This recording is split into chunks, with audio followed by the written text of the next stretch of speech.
And I'm not going to do the biggest mistake I see entrepreneurs do, which is they're after those dopamine hits. They're after the easy dopamine. They're like, well, I'm going to start my day and I'm just going to do all the easy stuff that I know will be fast. I'm going to answer this email. I'm going to take this because I love checking the box. And if they are the freshest in the morning, they're wasting their mind. They're totally You're calling wasting. me out. Yes, we all do it. Yeah, seriously, me too. It wasn't until I trained at the Flow Research Collective that I literally learned, no wonder people struggle, because we're taught in school to get stickers on our sticker chart, to get things done. And so in our metaphorical list of all the things we have to do as an entrepreneur, of course, I'm going to get the easy ones first, get that off my plate. But in the process of that, I've really drained my cognition. I've decreased my ability to get into flow. And then I've saved these bigger projects for a less optimum time of my day. Today we have on the show Dr. Lara Salyer. She brings so much knowledge from a place of personal experience. I love when I have a chance to talk to somebody who is not just an expert, but has been in our shoes, right? She's been there. So 15 years ago, Lara was a rural family medicine physician, and she felt really trapped in this career. And so she started painting, drawing, and running, and found out that during this regular dose of neurochemical flow, she actually started to have like an improved overall sense of increased well-being and decrease in stress. So Lara has really dedicated her life and her mission to continue the flow research and learn how to coach through flow acquisition and high flow leadership. She infuses this training in her Catalyst Studio mentorship program, where she helps colleagues redesign their own creative, efficient, and organized work-life masterpiece. She is the author of her own memoir, The Right Brain Rescue: One Physician's Journey from Burnout to Bliss. We all, in one way or another, as business owners, have flirted with burnout, right? Whether we're willing to admit it or not, we have bordered on burnout. And Dr. Lara gives us really specific action tools to identify burnout and to find flow in our businesses and our life. So here's my conversation with Dr. Lara. Thank you so much for being here. Welcome to Entrepreneurs Money Stories. Oh my gosh, so fun to be here, Danielle. Thanks for inviting me. We had to hit record because we were jamming out all things AI and just business strategy. So yes. I'm really excited for the audience to hear your wisdom and wealth of knowledge. So really just grateful for you to be here. Oh, thank you. Namaste to your wealth of knowledge as well. So I think this will be synergy. Just let's get started with a little bit of background. Who are you? What is your mission in the world today? Yes. My name is Lara Salyer. I'm an ex-family physician who resigned after realizing she was burned out, and then launched a second career, a second chapter as a functional physician in a private practice. But my mission is to teach 1 million health practitioners how they can tap into the neuroscience of flow and reverse burnout. It's quite the opposite of burnout. So it's literally the antidote. And so that's my mission, is just making medicine fun again, making it creative, allowing us to invite more joy and ease and pedal back from stress and burnout. Yeah, it is a real problem. I actually, this is really ironic. I just got off a client call. She's been a client for a really long time. And when she first came to the firm, she was not high energy, but high achieving. I mean, she was hitting and conquering every single goal that she had. So when we sent her financial statements, she was, she was kicking ass, growing, yes. By 200% year over year. She was profitable, but she had no energy. She was completely burned out. And she actually had to completely pivot her business. And she's having a really hard time looking at the numbers and seeing the numbers for what they are. But I acknowledged this as we were getting off the phone. I said, it doesn't matter. Your smile right now and how happy and energetic you are is absolutely amazing. So it's not always about 200, 300% growth year over year. Yes. It's about oh my gosh. I want to pause on that right there, because that's the golden nugget that I think is a common thread no matter what industry you're in, but especially in healthcare, because we are the epitome of overachievers, perfectionistic. A lot of us were, working towards this for decades. And then you get to the land of milk and honey and realize there's no milk and honey, but you're judged on numbers. You're judged on how fast you can turn out patients, how much you make. And even if you go into the entrepreneur side of it, where, you're in charge of things, you're still measuring against these metrics of, okay, I must be growing and scaling. That must be how I'm doing well. And we forget to redefine our own success. And it could mean that you have more time with your family, or you get to travel and sail around the world, or you get to do things differently and you keep different hours. And your definition of success may not match counterpart's definition. And I love that you're noticing her smile. I mean, that's a great, wonderful metric of success is how your body feels, how you're smiling. Are you sleeping? Are you eating? That's way better than any number. Yeah, absolutely. Well, let's talk a little bit about flow state. I've heard you talk a lot about flow state and how it contributes to burnout, but for our entrepreneurs who are listening, who have no idea what we're talking about, what in the world is even a flow state? Well, let's start with what it isn't. It actually isn't burnout. It's actually helpful for burnout. Burnout is where you feel like you're running on fumes, you're emotionally exhausted. And yeah, you can burn out on things you love. So you could burn out on a passion project, but burnout is inflammatory in the brain. It is a state of psychological hopelessness, cynicism. You just feel like you're not making a difference. All those things, right? We can understand what burnout is. And in the brain, it is just like grief. So it's the same brain pattern in a functional MRI. It's basically you're grieving what you expected was going to happen with the reality that you have in front of you. And that's a loss. And that is devastating. That is the burnout in physicians and nurses when they thought it would be easier and it's only getting harder, or it's the devastation of losing a bid on a house you hope to get, or, whatever, the school you didn't get into, or whatever it is. That's part of grief, right? We all have the goal that you thought that you set, that you thought you wanted, and maybe you achieved it, but along the way, you hurt every relationship and your health along the way. It doesn't. The collateral damage. Yes. The collateral damage. And we don't know until we get there. And so it's about looking with new eyes at, whoa, this is a different landscape. And that's burnout. The reality is not matching the expectations. So you reinvest and reinvent yourself in a way. And so then flow is literally the opposite. So flow is when you're dialed into all your senses. You have this selflessness. So your ego is dissolving. You really aren't worried about your ego. You're just having fun doing whatever that task is. You're not worried about the outcome. Sure, flow can be in certain outcome related endeavors like climbing Mount Everest or skiing down a slope, but you're in it in the moment. It is the ultimate of Zen, of mindfulness. So you're back in this beginner's mind. You're playful. The skills that you have adequately meet the challenge. It's not too hard. It's not too easy. You have this effortlessness. You have this richness of your senses. So flow is really fun.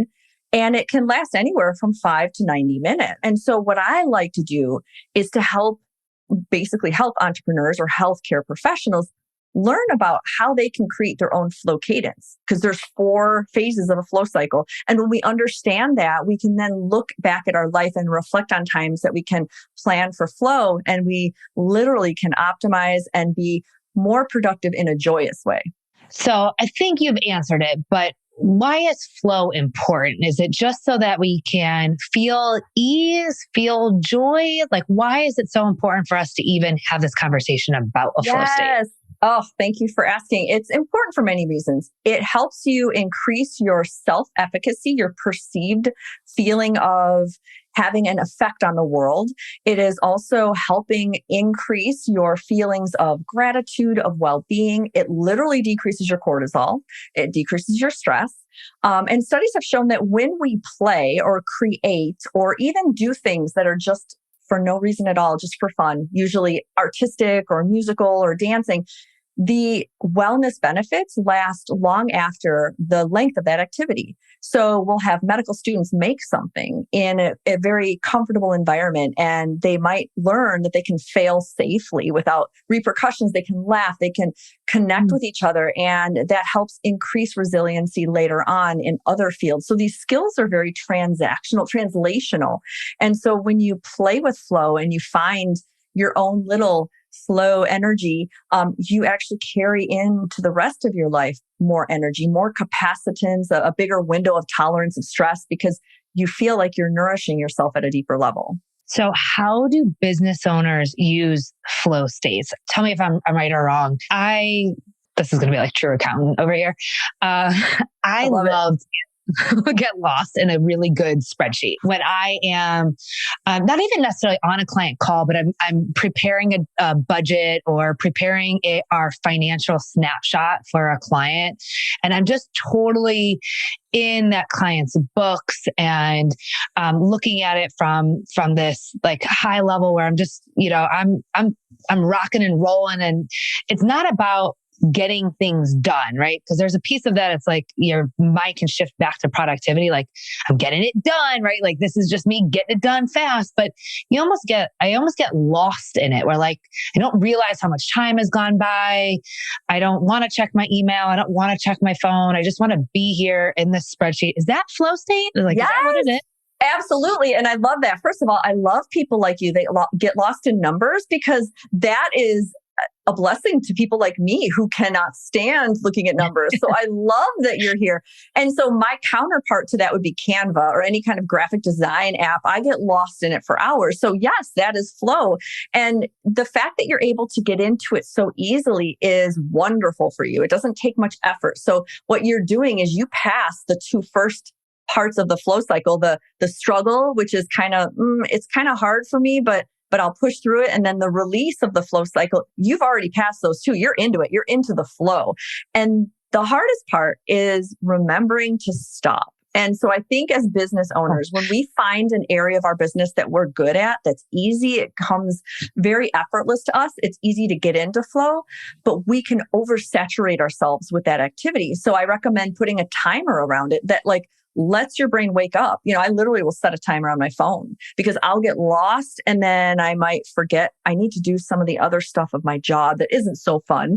And it's about that cadence of rewarding yourself with something that's easy, that's flow forward, and then setting a timer on it, a limit so that you can quit while you're ahead and then do some of the lower value tasks that just need to be done. All right. So for the business owner who's listening, that's like, all right, you guys are over here setting timers and I can't even get myself to pay attention to what I'm doing.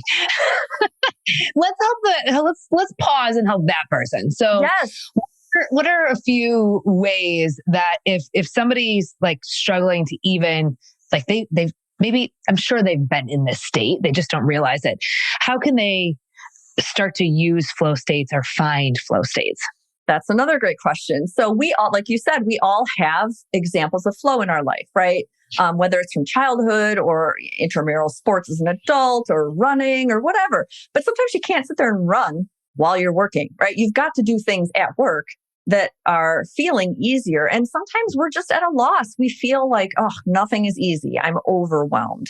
And that is the hardest time to invite flow when your brain is saturated with stress and you're feeling like everything is just piling up. So the easiest way to start opening up your world to more flow is clearing that clutter from your brain and getting it out somewhere. Your brain does not keep a lot of things in the working memory. It slows it down like a computer, right? It's like getting your RAM is saturated, your computer's getting slower. So I have all my people purge everything into either a blank journal or on Post-it notes. I prefer Post-it notes because you can put one thing on each one and you can put it on a wall and it's literally in front of you so you can see everything. Then your brain can relax. And then you can decide, okay, what are my peak hours of feeling fresh in my mind that I am ready to tackle something in my job, in my definition of what I need to get done? And let's say you're a morning person. That would be me. I'm very creative in the morning. My effort and energy kind of start to wane afternoon. I can do other things like interviews or emails, but I'm not going to put those projects that require a lot of creative thought in the afternoon. So I look at my list of the Post-it notes and go, what of these projects are going to be a big brain task that I need a lot of energy for? And if those are up there, I'm going to put those in the morning and I'm going to stack my day. So I will have the highest chance of getting into flow. And I'm not going to do the biggest mistake I see entrepreneurs do, which is they're after those dopamine hits. They're after the easy dopamine. They're like, well, I'm going to start my day and I'm just going to do all the easy stuff that I know will be fast. I'm going to answer this email. I'm going to take this because I love checking the box. And if they are the freshest in the morning, they're wasting your mind. They're totally You're calling wasting. me out. Yes, we all do it. Yeah, seriously, me too. It wasn't until I trained at the Flow Research Collective that I literally learned, no wonder people struggle, because we're taught in school to get stickers on our sticker chart, to get things done. And so in our metaphorical list of all the things we have to do as an entrepreneur, of course, I'm going to get the easy ones first, get that off my plate. But in the process of that, I've really drained my cognition. I've decreased my ability to get into flow. And then I've saved these bigger projects for a less optimum time of my day. So to anybody listening, if they're like, ooh, that makes a little sense to me, first look at, your hours. If you're a night owl, don't do those little things at night. Do the big stuff at night, the stuff that you really need your brain for. So really stack your day in the cadence that works for you. How do we know if we've hit flow state? Like, how does somebody know? Ooh, it's kind of like a good melon. When you know, you know. No. No. Well, I suppose if we could hook everybody up to, like the EMGs, we could know. But because there's certain brainwave patterns that we can look for, but obviously we're not going to do that. So in the way I would say is we try to connect, and a lot of the trainings I do with the healthcare professionals, we do exercises that help increase their interoception. Interoception is a term of embodiment. It's basically like being able to feel yourself inside, right? So it's like in medical school, we get that trained out of us. We are trained to hold our bladder, to pretend that we're not having emotion. Oh my God. We're trained to like ignore that we're nervous because we're sad. That's just the job, right? You're trained to like be calm and not listen to the fear that is absolutely appropriate in a medical emergency. You're trained to do these things so you can serve at a higher level. The problem with that is our interoception skills are horrible. So now we can't trust our intuition. We can't trust our body to give us decisions. So when a person is asking me, how do I know if I'm in flow? The first thing I have them do is let's start getting fluent again in what your body's telling you. So it starts with every day, maybe twice a day.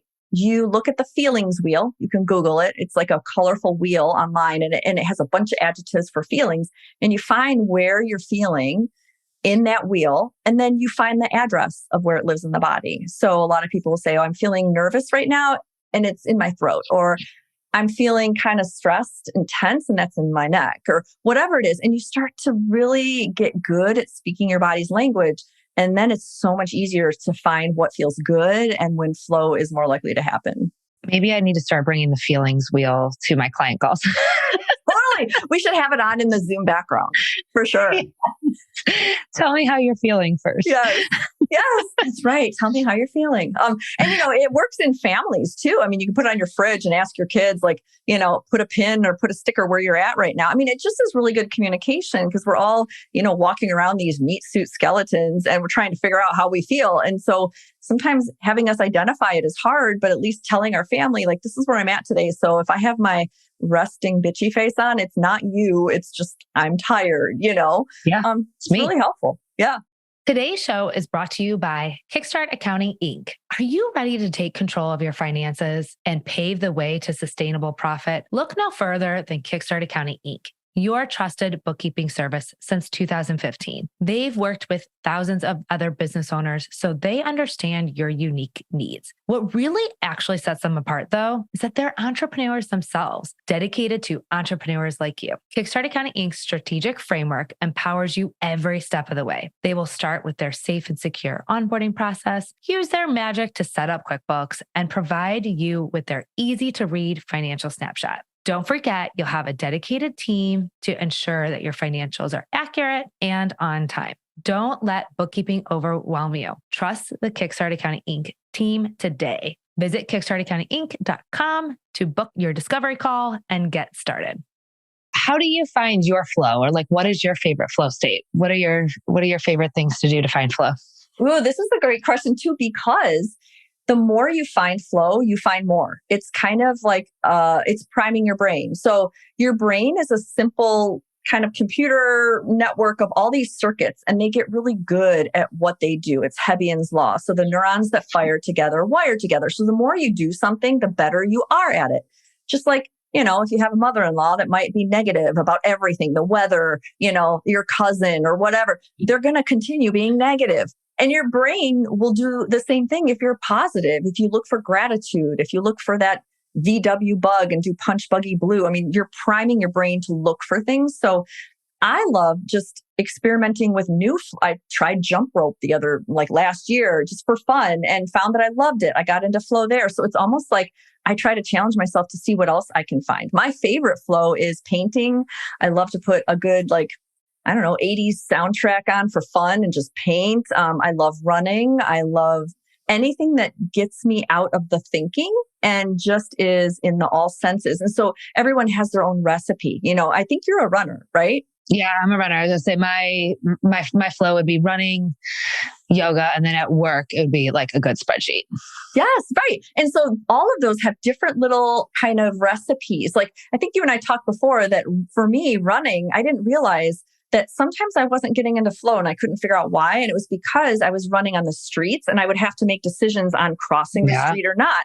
And that got me out of flow. And so I realized, trail running is where I get my best flow. Oh, that's where it's at. Right. And then, yes. And so it's fun to play with these recipes for yourself. And when you find yourself not in flow, ask yourself, what in my environment is blocking me, right? If you're in work, and you normally get into flow in a good spreadsheet and you're not, then look around. Is it noise? Is it a disruption? Is your phone going off? Is it your Apple Watch? Is it what's kind of sabotaging this flow? Is it that you had bad sleep? And so all these little things can become part of the tapestry of what helps you get into flow when you understand them. One more question on flow. You mentioned the 4 cycles. What are the 4 cycles and how does that play in here?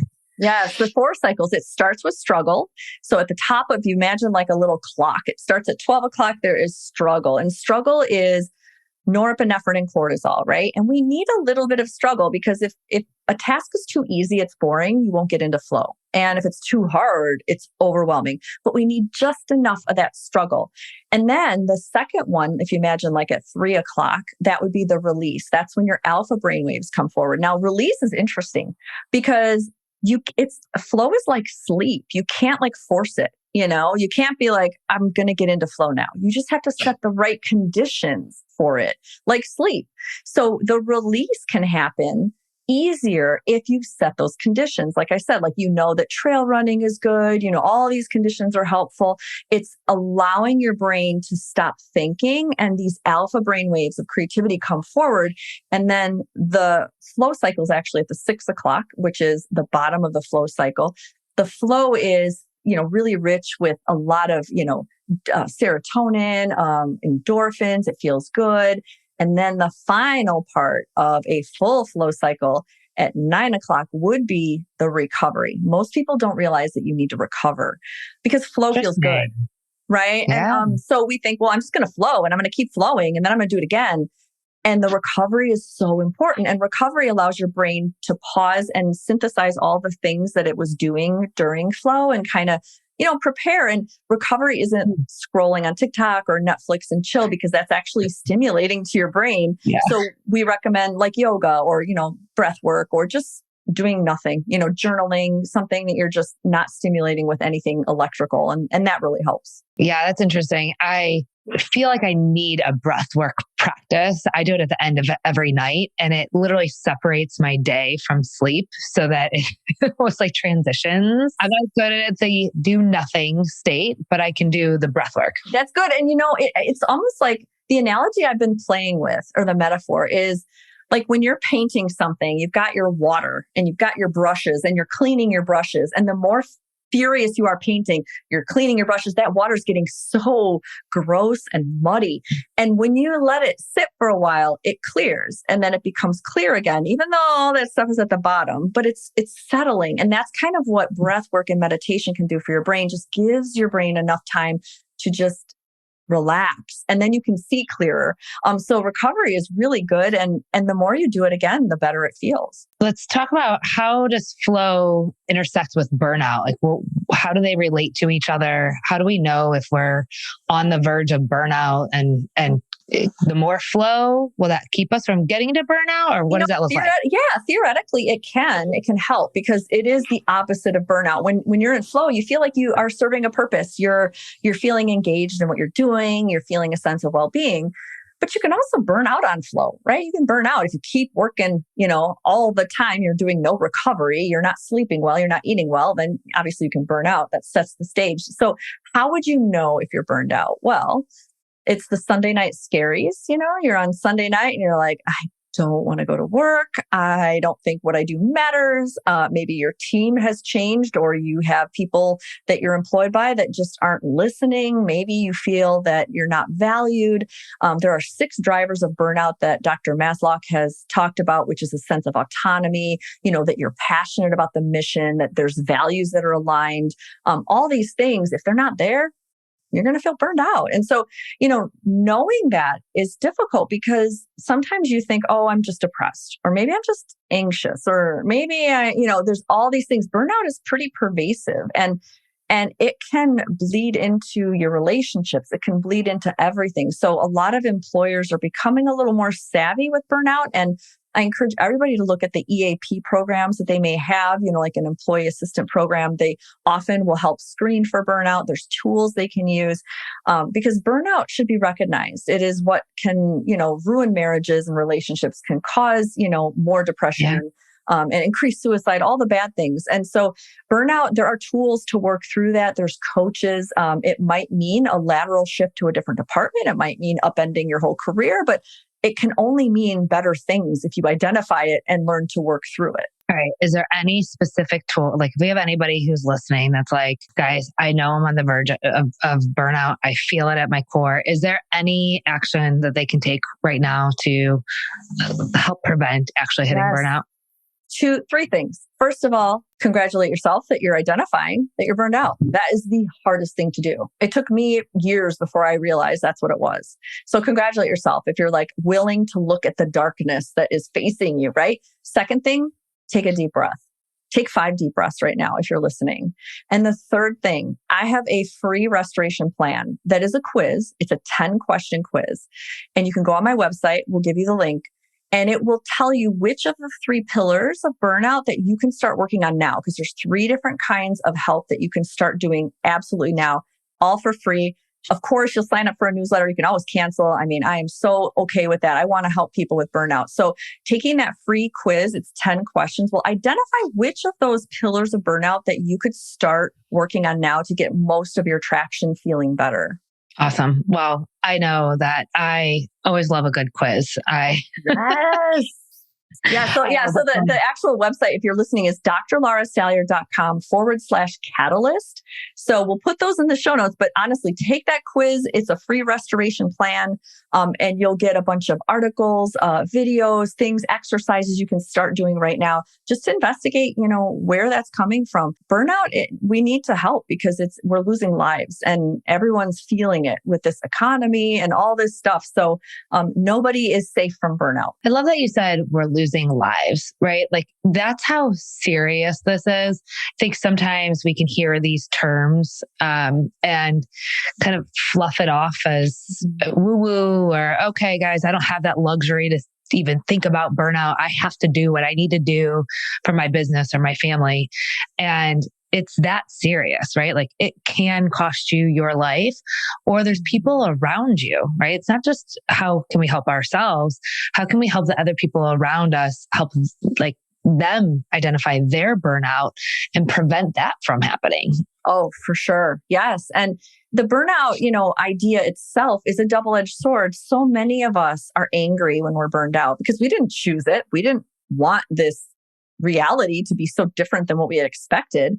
But there's also a little bit of this, the anger and the bitterness, but we also have to own part of it. It isn't just that we are victims. Yeah, the system is toxic, capitalism, the healthcare system, but also it's owning the part that we can still control, which is the only thing we can control is our breath and our calendar, where we spend our time. And so part of the burnout work that I do with practitioners is really getting deep on, okay, I know it sucks, but where can you say no? Where can you say yes?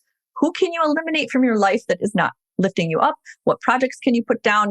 We got to start working on that because it's not going to get better until we take ownership of our time. Yeah. Find the places where you can control and take control. That's great. Is there anything that I have not asked you today that you wish I would have?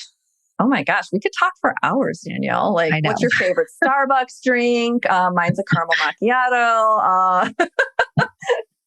That's probably not a good wellness plan, but it's a nice splurge every so often because I live in the middle of Monroe, Wisconsin. There's no Starbucks close. So, get it when you can.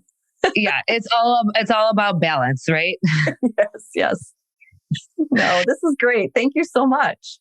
Awesome. And now, where can the audience stay in touch with you and learn more? I know that they're all going to go and take the quiz, but is there any place else? I know you're on TikTok, right? Yes, I love TikTok. It's fun. It's a playful little playground. So I'm on TikTok. I'm the creativity doctor. I'm on Instagram at Dr. Lara Salyer.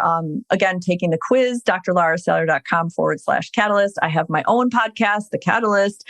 So yeah, binge on my content. I especially like the Instagram guides that I've created. I like that as an easy reference. You can go to my guide section and I just love organization. So it's all organized by topic. So you can find fun, playful creativity things, or if you're a healthcare entrepreneur, or if you just want to, learn some fun things you can do to pedal back from burnout, it's all there. Awesome.